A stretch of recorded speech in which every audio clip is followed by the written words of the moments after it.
Euh, un autre sujet dont j'aimerais parler, euh, il est assez vaste à vrai dire, donc ça nous permet de toucher à différents sujets, ça va être intéressant. C'est une nouvelle tendance que j'ai observée ces derniers temps sur comment percer sur les réseaux sociaux.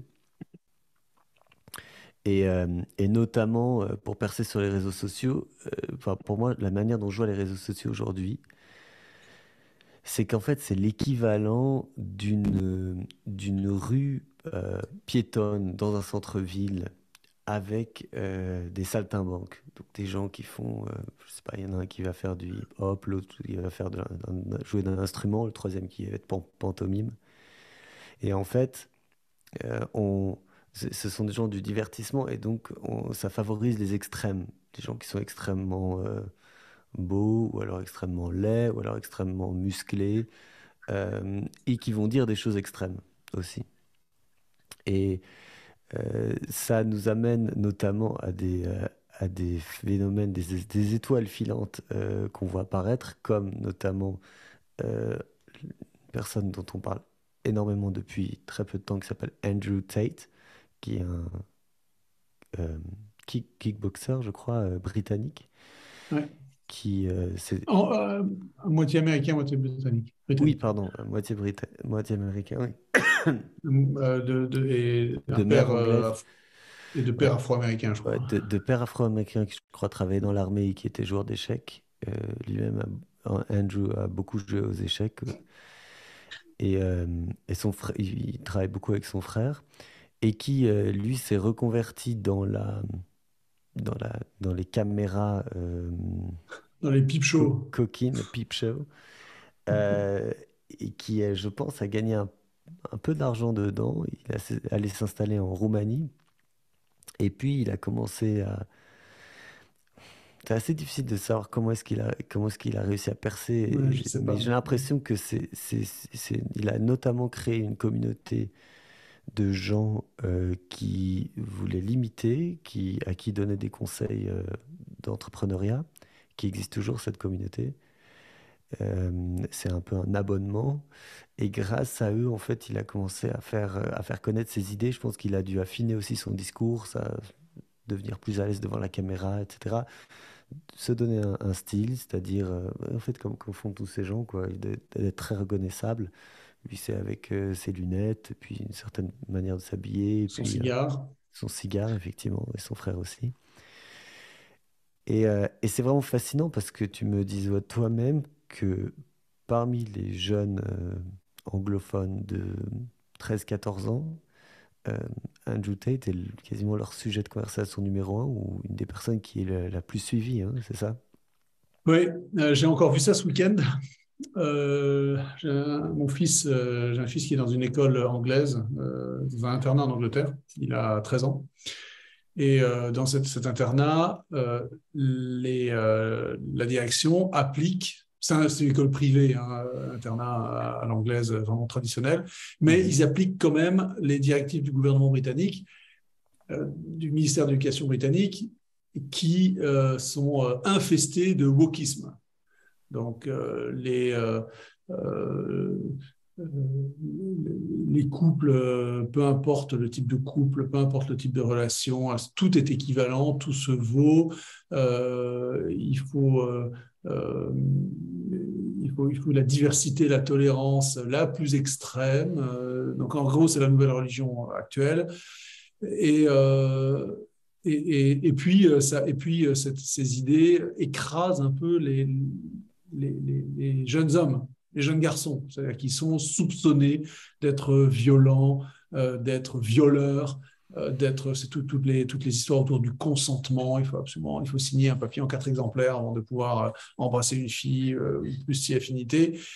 Et donc, on a tendance à écrabouiller, à serrer les aspirations des jeunes garçons qui sont évidemment dans la testostérone, est en train de partir à l'âge où la testostérone est en train de gonfler, donc ils sont ils sont agressifs. C'est naturel, c'est comme ça les jeunes garçons, hein, jusqu'à l'âge de 25-28 ans.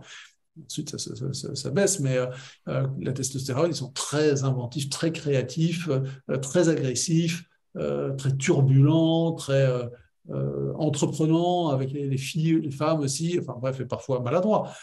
Mais ce sont des choses qui déplaisent fortement à notre société contemporaine et à ceux qui la dirigent. Et donc, ils sont nourris de ces discours-là. Et le féminisme en particulier. Voilà, on essaie d'en faire des féministes. Et quelle n'a pas été ma surprise de me rendre compte qu'en fait, mon fils entrant des vacances, là, il me dit, papa, tu connais Andrew Tate? Je dis, enfin, comment tu connais ça? C'est toi qui m'avais envoyé une vidéo 3 semaines avant. Je dis, comment tu connais Andrew Tate? Ah, mais à l'école, tous les garçons, ils adorent Andrew Tate. Enfin, peut-être, tu peux dire peut-être qui est Andrew Tate, et ensuite je terminerai mon histoire. Qui sait, parce que peut-être que nos auditeurs ne le connaissent pas du tout, parce que Ouais. c'est plutôt la culture anglophone. C'est vrai. C'est pas évident de dire, mais bon, enfin, j'ai déjà un peu expliqué son parcours. Et aujourd'hui, il est, en tout cas, de façon apparemment très riche. Et puis, voilà, il s'expose avec tous ses biens. Et puis, il envoie des phrases très radicales sur notamment les rapports hommes-femmes, sur le fait que euh, lui, il est très dans l'idée qu'en fait, les hommes devraient plutôt être entre eux la plupart du temps pour pouvoir progresser dans leur carrière, pour pouvoir s'accomplir, et qu'en fait, les femmes sont un peu accessoires. Alors, elles sont très importantes, mais lui, il ne voit pas de relation de partenariat en fait entre une femme et un homme. Tout est très contractuel. Et il prétend qu'il est polygame et que ces femmes qui sont avec lui sont très heureuses en fait. Déjà, elles sont amies entre elles et puis ça leur permet et puis elles sont toutes très contentes du traitement vu que la principale chose qui les intéresse c'est l'argent. Enfin voilà, il aligne pas mal de choses qui sont très à l'encontre évidemment de tout ce dont on parle ces temps-ci, et donc il est très attaqué. En réalité, il a été banni de toutes les plateformes. Et la C'était le seule... personnage le plus recherché sur Google cet été. Hein. C'était le nom, c'était la recherche numéro un sur Google pendant tout Exactement. l'été. Ouais. Alors, attends, moi je vais préciser, peut-être appeler un chat et Ouais. Andrew Tate un proxénète. Euh, pour moi, il est effectivement, c'est un entrepreneur ce qu'on appelle autrefois le Militaire Rose. Enfin, en gros, il a créé des peep shows, les premiers peep shows, je crois, électroniques sur Internet. Donc, ça, il a fait fortune. Mais surtout, il tient un discours très radical, très, on dirait réac, sur les relations entre les hommes et les femmes. D'ailleurs, on dit qu'il s'est converti à l'islam, ce qui est tout à fait en ligne Ah. avec son discours sur les relations entre les hommes et les femmes, qui, il faut le Mhm. dire carrément, est islamiste. Enfin, c'est très proche de l'islamisme. Donc, Oui, d'ailleurs, il dit que l'islam est la seule religion aujourd'hui oui, oui, il a une enfin, en tout conception. cas, par rapport au christianisme, la seule religion qui se respecte, Ouais, c'est ça, c'est parce que c'est la seule religion qui massacre ceux qui ceux la qui critiquent. Ouais. l'insultent, ceux qui la critiquent, et donc, enfin, donc c'est la meilleure religion. Enfin, bon, ça, voilà. Je ne suis pas un admirateur de Andrew Tate en particulier, mais disons que ce qui m'intéresse chez lui, c'est que ce discours, que certains appellent misogyne, c'est cette description de relations entre les hommes et les femmes très, très dure et réac, et, ad- enfin, et provocatrice et donc est adoré par une partie de la jeunesse, des jeunes garçons. C'est stupéfiant.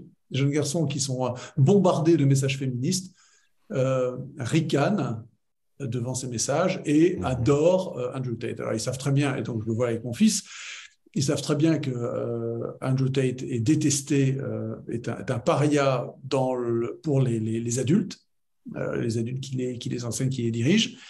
Et donc, par réaction, ils font tout le temps la promotion d'Andrew Tate. Alors, mon fils Ah me oui. racontait que il y a eu un jour un prof en classe qui a essayé de réfuter Andrew Tate. Il s'est fait huer par la classe, par les élèves.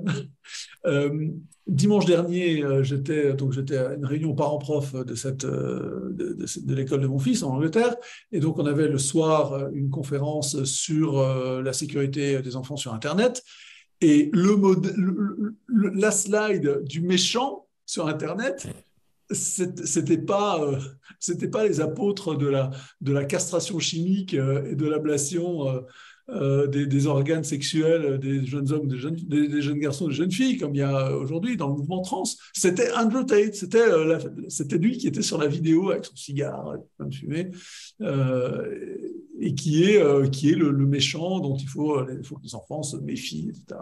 Je m'en fiche complètement parce que oui, je ne suis pas d'accord, je ne recommanderai jamais à mon fils de se comporter comme Andrew Tate quand il sera grand. Mais aujourd'hui, je trouve ça plutôt sympathique de voir spontanément cette jeunesse devenir réac, en fait. C'est ça. Oui.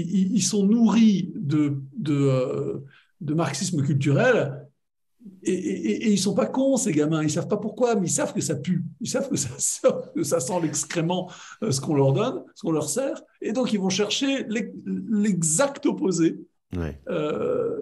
pour, pour, euh, pour se défendre, probablement, parce qu'ils sentent très bien que c'est pas.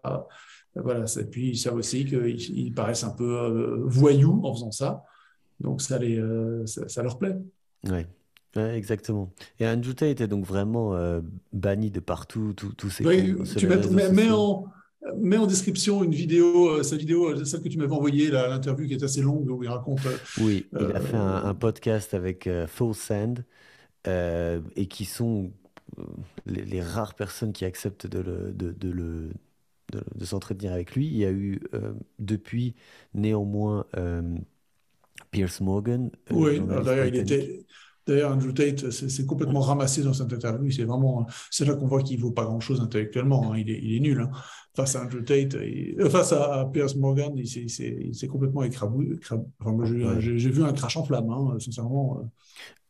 Moi, j'ai pas regardé l'entièreté et ce qui m'a été envoyé n'était pas si flagrant. Mais ce qui est clair, c'est que donc lui, la manière dont il arrive à survivre, Andrew Tate, sur les réseaux sociaux, enfin, les réseaux sociaux connus parce qu'aujourd'hui, il est que sur des plateformes obscures, c'est en fait uniquement en continuant de dire des choses très fortes qui sont elles-mêmes reprises par des gens de sa communauté, qui vont publier des petits extraits sur YouTube qui, eux, ne sont pas bannis. Et c'est en fait quasiment un peu un système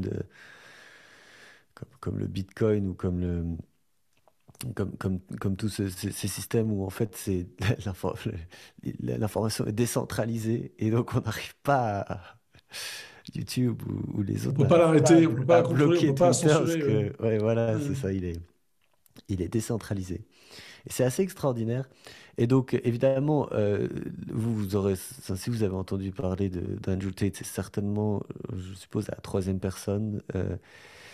Et je dirais que, évidemment, c'est toujours le mieux de se faire sa propre opinion. Et donc, je vous incite à aller écouter ces rares fois où on lui donne la parole. Et donc, c'est vraiment un phénomène. Je ne sais pas s'il va durer longtemps, enfin, ou si les gens, il va réussir à continuer à avoir des idées nouvelles, à rester Alors, à frais. mon avis, c'est une étoile filante, hein. C'est pas bon. Et ce que j'ai Certainement. vu. Ouais. Mais en tout cas, ça m'amène à un point qui m'interroge, qui m'inquiète même. Et justement, en parlant des adolescents comme ton fils de 13 ans, c'est intéressant, c'est de dire tous ces gens comme Andrew Tate qui ont une grande audience, eh ben, ils n'ont pas le droit de dire certaines choses, ils doivent surveiller leur langage. Et c'est quelque chose que j'entends partout. Euh, j'ai entendu au sujet de Kanye West ces derniers temps, euh, qui a fait des sorties contre les juifs. Euh, Alors, attention, contre les Juifs d'Hollywood. Je ne sais pas si oui, tu as vu. Est-ce que oui, tu en as vu fait, le tweet du fils de Benjamin Netanyahou, le Premier ministre israélien? non, non, non. Ah, c'est intéressant. J'ai vu ça sur Twitter tout à l'heure. Tu as le fils de Netanyahou qui répond à Kanye West, mais pas du tout de façon agressive. Il dit oui, bah, oui, les Juifs, on est tous très, très différents. Il y a plein de gens, etc. Et vraiment, si vous avez fait une mauvaise expérience avec des Juifs à Hollywood, bah, j'en suis désolé. Mais il l'insulte pas du tout, il n'est pas du tout Ah, c'est dingue. traité d'antisémite. Ah oui. Oui, c'est ça, parce qu'en fait, je crois que derrière le cas Yé, comme on pourrait dire, puisqu'il s'appelle, il demande à ce qu'on l'appelle Yé maintenant, Kanye West. En fait, je crois qu'il a dû avoir des problèmes avec son agent Ouais, à il a dû se faire arnaquer, Hollywood quoi. ou des choses comme Il a eu le ça, ou sentiment de se faire arnaquer. ses contrats d'artistes ou autres. Et comme beaucoup de ses agents sont juifs, effectivement, lui, il a associé les deux, ce qui arrive à beaucoup de monde. Et donc aujourd'hui, effectivement, ces messages touchent à ça. Mais c'est vrai que c'est assez... encore une fois, en fait, je suis pas d'accord. Et alors, une personne qui m'a vraiment, enfin, qui m'a aidé à trouver la raison pour laquelle il fallait s'opposer à cette autocensure pour les personnes connues, pour les vedettes. Parce qu'en fait, c'est ça l'idée. C'est pas qu'on n'a pas le droit d'exprimer ses idées, c'est qu'on n'a pas le droit de les exprimer si on a une audience. Et que si on est un inconnu, là, tout va bien. Et donc, en fait, il y aurait deux poids, deux mesures. Et, et donc, la personne qui m'a convaincu, enfin, qui donnait plutôt un argument, assez simplement, c'était Ben Shapiro, qui est un commentateur politique aux États-Unis. Il était Juif, un d'ailleurs. juif, oui, d'ailleurs. Mhm. Il était interrogé par un autre juif qui s'appelle Lex Friedman, qui est russe d'origine, qui est aux États-Unis depuis très longtemps et qui est un professeur euh, d'informatique, enfin, computer science, comme on dit, au MIT, et qui a lancé une série d'émissions, enfin des podcasts, depuis pas si longtemps que ça, je crois, mais qui est vraiment grandi beaucoup, en tout cas. Je trouve que c'est des conversations et les personnes avec lesquelles il parle sont très intéressantes. Et il interrogeait, donc Lex Friedman interrogeait Ben Shapiro à ce sujet et Ben Shapiro disait très justement qu'en fait, à partir du moment où on demandait à des personnes connues de s'auto-censurer comme ça, bah, c'était en fait la fin de la liberté d'expression et que c'était vraiment catastrophique. Alors oui, évidemment, Ben Shapiro n'est pas d'accord avec Kanye West, mais, euh, mais c'est tout en fait.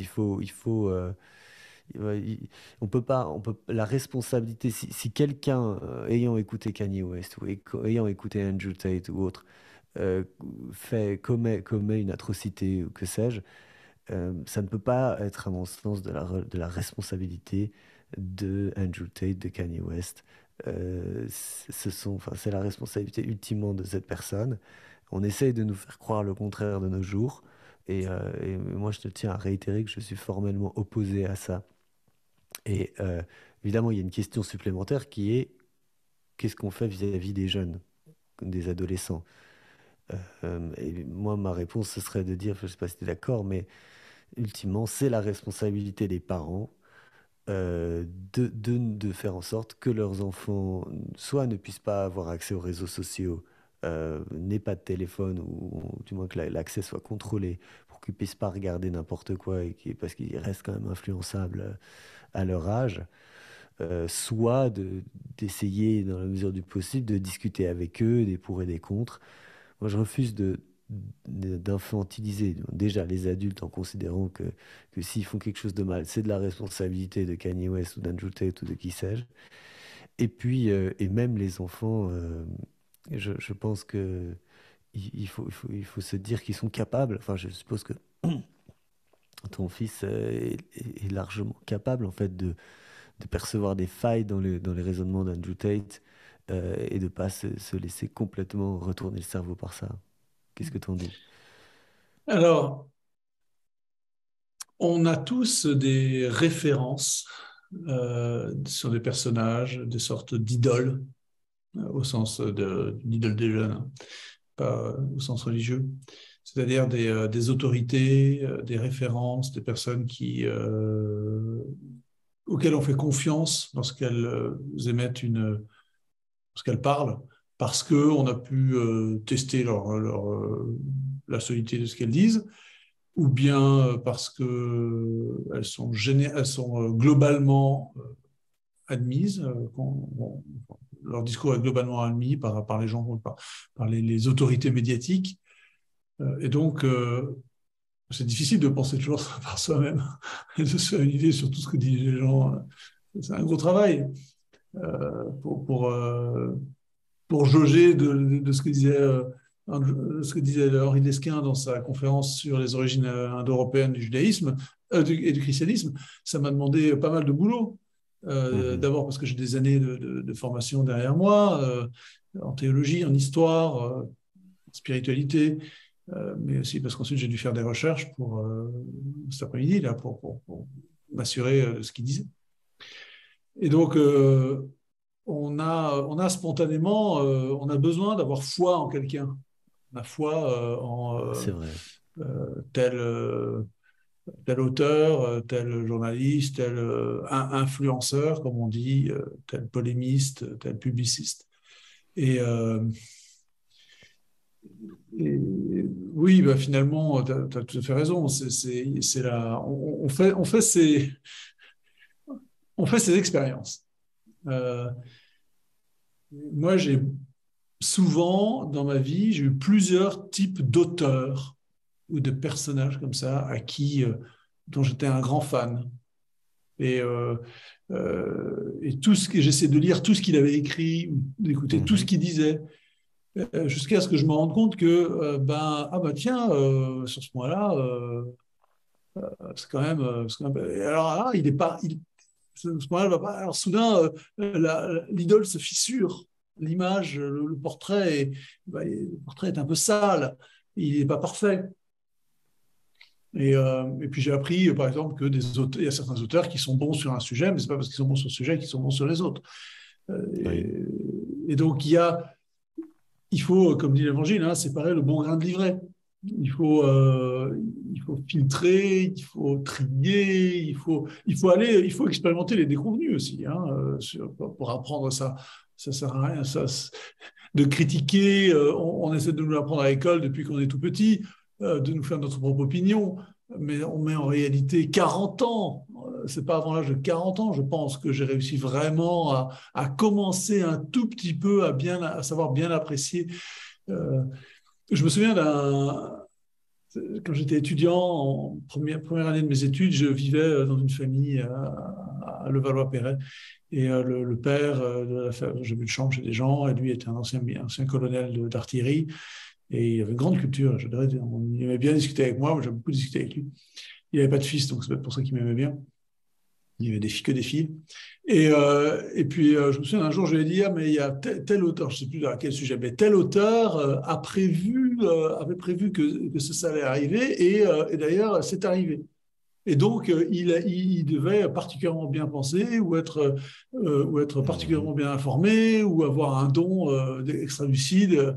Et puis, il avait ricané, il avait dit, alors il n'avait pas utilisé l'expression une horloge cassée indique l'heure 2 fois par jour, alors juste 2 fois par jour, mais c'était un peu de ce genre-là. C'est-à-dire que tu Ouais. peux, oui, me faire une prédiction qui se révèle juste. Bon, il faudrait que tu fasses 20 fois une prédiction sur quelque chose d'importante et qui se révèle juste pour que on puisse commencer à penser que tu as vraiment un don. Et encore, mais personne n'en est capable. Donc, quelqu'un qui a fait une prédiction et un truc qui s'est révélé, ça n'a en réalité ça ne signifie rien, ça ne donne aucune indication sur la profondeur de la sagesse ou de la science de celui qui le dit. Ça m'avait beaucoup marqué. Et c'est ce qui est c'est un peu ce à quoi je suis parvenu maintenant, plus tard, quand j'écoute un auteur. Et puis, je ne me scandalise pas quand il a tort. Ça aussi, c'est encore une autre étape. C'est que l'image se fissure. Alors, ça, on s'en est complètement extrêmement déçu. Soit on se dit, ah bon, bah, finalement, il a des aspects qui sont intéressants, mais il y en a d'autres où il dit n'importe quoi, et puis bah, c'est pas très grave. Ça n'entache pas ce qu'il dit d'intéressant. Et je crois qu'il faut beaucoup de temps, c'est comme en amour, quoi. Hein, on peut être déçu par l'être aimé, mais ça n'enlève pas finalement l'amour qu'on lui porte quand on est sage. Alors que quand on est jeune, et ben, voilà, la moindre imperfection rend l'amour impossible. Et donc, on se détourne de. Non, non, c'est exactement ça. Et puis ça me fait penser pour le cas de Kanye West, là, il est, par ailleurs, enfin, donc il commence à déclarer ce qu'il a déclaré notamment sur les agents juifs à Hollywood. Et puis par ailleurs, il déclare que en fait, tous les Noirs sont juifs. Je sais pas si tu as entendu, hein, ça, alors je sais pas comment s'appelle cette théorie, mais que voilà, Ouais, tous les j'ai Africains. lu un truc là-dessus. Ouais, il y a beaucoup de, c'est un truc qui circule beaucoup chez les Noirs américains. C'est qu'en fait, les premiers Juifs en réalité étaient noirs. Tout comme d'ailleurs, il y a un autre courant, c'est que les Égyptiens, les pharaons étaient en fait tous noirs parce que c'était Oui, en Afrique, donc c'était noir.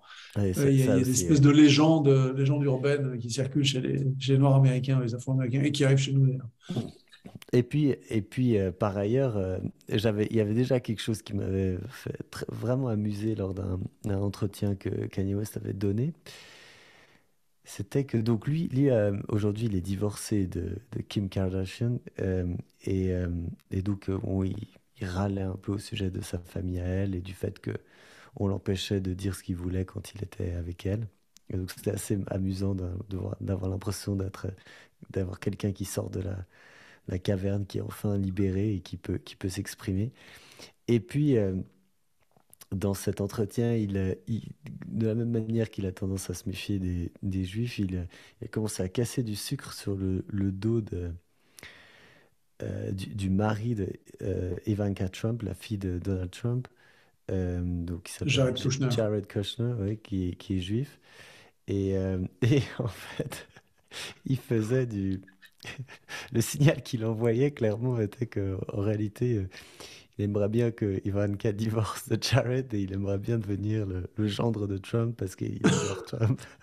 Et je trouvais ça, mais en fait, quand on écoute Kanye West dans tout ce contexte-là, je trouve que, en fait, tu disais toi-même qu'on peut être admirer quelqu'un et puis être déçu parce qu'il dit ça, mais je trouve que le fait de l'entendre sur ça, qu'il ait justement, en fait, cette liberté d'expression, pas qu'on l'empêche de parler, etc., mais qu'il puisse librement, comme ça, donner cours à ses idées, fait que, bah, automatiquement, il se discrédite lui-même, en fait. Enfin, on commence à se dire, ah oui, d'accord, donc en fait, c'est ça ton truc.